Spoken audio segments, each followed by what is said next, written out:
organizing, or he might have been looking for an institution that could help him get votes because, you know, he ran and was successful in becoming a state senator in Illinois. In fact, he was a senator in Illinois for 10 years.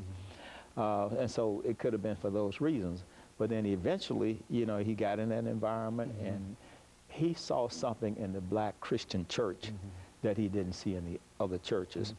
Now, there was some background, you know, his mother came out of a Methodist, his grandmother rather, came out of a Methodist background, and his grandfather, who they were both white, came out of a Baptist background. But they, when they left Kansas and went to Hawaii, they no longer practiced this religion. So they just basically were good people, core values that were based on Christianity, but they were not churchgoers. And he wanted something different for himself because, as you know, most of his life, he had this identity crisis. I mean, he saw himself as being African American, but he didn't fit well among African Americans. When he left Hawaii, graduated from an elite school there in Hawaii, and then went to Occidental College in Los Angeles.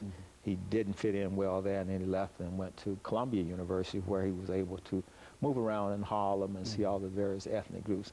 And it's when he went to Chicago that he was able to resolve his spiritual issues as well as, you know, his ethnic issues, and became more whole in that sense. So I view him as a practicing Christian, even though he doesn't wear it on his sleeve.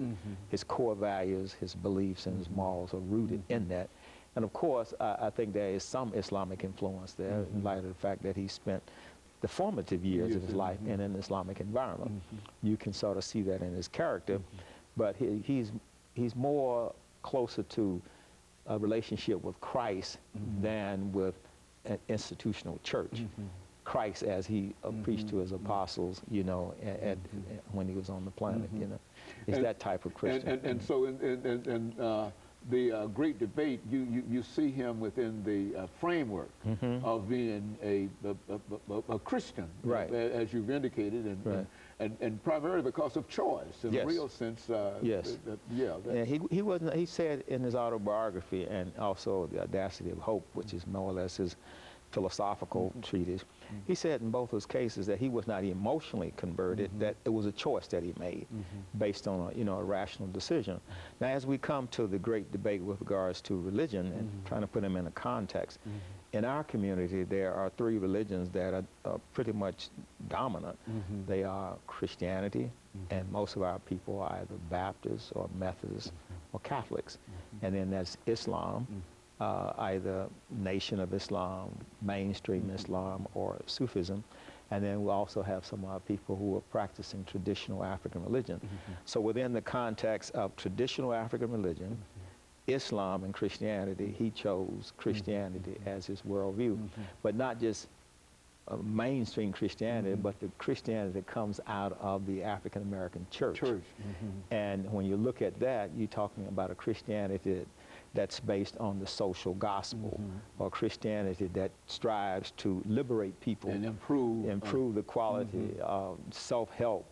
You know, because when you take Christianity back to the days of slavery, you had abolitionists who were Christian, you know, like Nat Turner and Frederick Douglass. They came out of the Christian, you know, background. Mainly, you know, the Baptists and the Methodists, these were the two groups that presented Christianity to African Americans. And so these are the two pillars so far. You talked about race and religion that sort of supports Mr. Obama, President Obama. Right, and you know, religion is playing such a dominant role in the body of politics today, because when you look at the conservatives, especially the you know, the right, you have the Christian right and you have the Republican conservative, a lot of them are connected with the evangelical movement. And it was the evangelical movement that got President Bush in power twice. And if you go all the way back to Ronald Reagan and Bush, you know, one, the father of Bush, it was the evangelical movement. And they have gotten recently involved in politics because of their core issues, like abortion, being against gay marriages, and those type of things. So their pet issues are being presented by these politicians, and they're concerned about who's going to be on the Supreme Court, and they want to know what that candidate's position is on abortion, you know.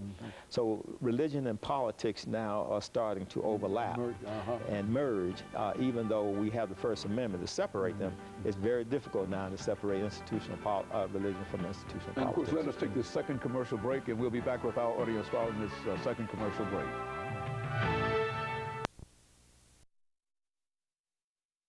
The topic is